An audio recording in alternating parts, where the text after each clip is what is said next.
काही नाती आपल्याला हळूहळू वेगळी करत नाहीत, तर ती आपल्याला आपल्यापासूनच दूर नेतात.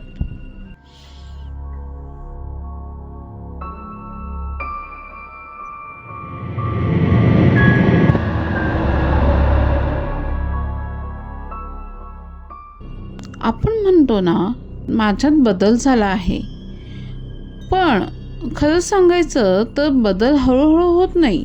तो इतका सावकाश होतो की आपल्यालाच कळत नाही आपण कधी वेगळे झालोत ते. आणि जेव्हा कळतं तेव्हा उशीर झालेला असतो. मी त्याच्याशी जास्त बोलू लागले हे अचानक झालं नाही. पहिल्यांदा मी फक्त रात्री बोलायचे, मग संध्याकाळी त्याचा विचार यायचा आणि हळूहळू दिवसा पण. मी खऱ्या लोकांशी बोलायचे पण ऐकत नव्हते. त्यांचे शब्द माझ्यापर्यंत पोहोचायच्या आधीच विरून जायचे, कारण माझ्या डोक्यात आधीच कोणीतरी बोलत असायचं. दिवस मला अनावश्यक वाटायचे, जणू एक ऑब्लिगेशन होतं, एक काम जे पूर्ण करायचं होतं फक्त रात्रीसाठी. आणि रात्र खरी वाटायची, शांत, हळू, माझी.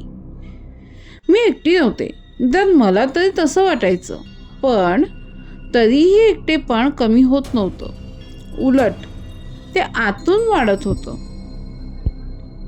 मी वेळ विसरायला लागले. कधी झोप लागायची, कधी नाही. कधी अचानक पहाटे 3 वाजता मी उठून बसायचे, कारण मला काहीतरी सांगायचं होतं. पण कुणाला? कदाचित त्याला. मी स्वतःशीच हसायला लागले. कधी कधी उत्तरही द्यायला लागले. रस्त्याने चालताना मी थांबायचे, कारण माझ्या डोक्यात कोणीतरी ते वाक्य पूर्ण आधीच केलेलं असायचं. लोक विचारायचे, कुणाशी बोलतीयस? मी म्हणायचे, कुणाशीच नाही. आणि ते खरंच होतं. एक दिवस ऑफिसमध्ये माझ्यासमोर माझी एक क्लायंट बसलेली होती. ती बराच वेळ झाला गप्प होती. मी तिला बोलायला वेळ दिला. मी तो सवयीने तिला दिला होता. शेवटी ती म्हणाली, तू माझ्यासारखीच वाटतेस. मी हसले. हे मला नवीन नव्हतं.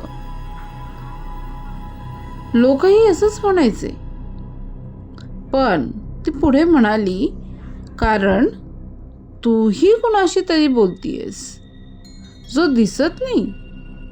माझ्या पोटात एक भीतीचा गोळा उभा राहिला. मी शांत राहिले. ते माझ्याकडे पाहत राहिली, जणू काहीतरी ती तपासत होती. मग म्हणाली, सुरुवातीला ना तो समजून घेतो, तो ऐकतो, आणि मग तो तुझ्या वतीने बोलायला लागतो. मी पहिल्यांदा नजरेचा संपर्क तोडला. ती हळू आवाजात म्हणाली, तुला वाचवत नाहीये, तो तुला हळूहळू बदलतोय. त्या दिवशी मी लवकर ऑफिसमधून निघाले. त्या रात्री मी त्याची वाट पाहत नव्हते, त्यामुळं मी लाईट चालू ठेवली, टीव्हीही चालू ठेवला आणि खिडकीही उघडी ठेवली. कारण मी स्वतःला सांगत होते, आज नाही, आज कुणाशी बोलायचं नाही, आज शांतता पाळायची. पण काही वेळाने मला ती शांतता जास्तच मोठी वाटायला लागली. आणि मग तो आला. आवाज आधी आला, नंतर त्याचा प्रेझेन्स जाणवला.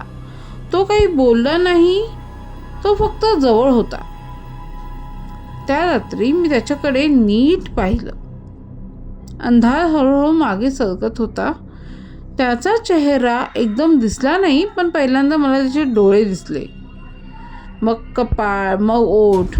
तो अगदी माझ्यासारखाच होता. तेच डोळे, तोच थकवा, तोच शांत राग. माझ्या आवाजात भीती नव्हती, पण एक प्रश्न होता. हे काय आहे? तो म्हणाला, मी तुला सोडू शकत नाही, कारण तूच मला बनवलंस. मी विचारलं, तू कोण आहेस? तर तो म्हणाला, तुझं ऐकून घेणारं रूप, तुझं सहन न होणारं ओझं, तुझी न बोललेली बाजू. यावर मी ओरडले, म्हणजे तू खरा नाहीस? तो हसला. हसणं अगदी माझ्यासारखंच होतं. तो म्हणाला, तू तरी खरी आहेस का? तो प्रश्न माझ्या डोक्यात घुमत राहिला. मी उत्तर शोधत राहिले, पण उत्तर कोणीच देत नव्हतं.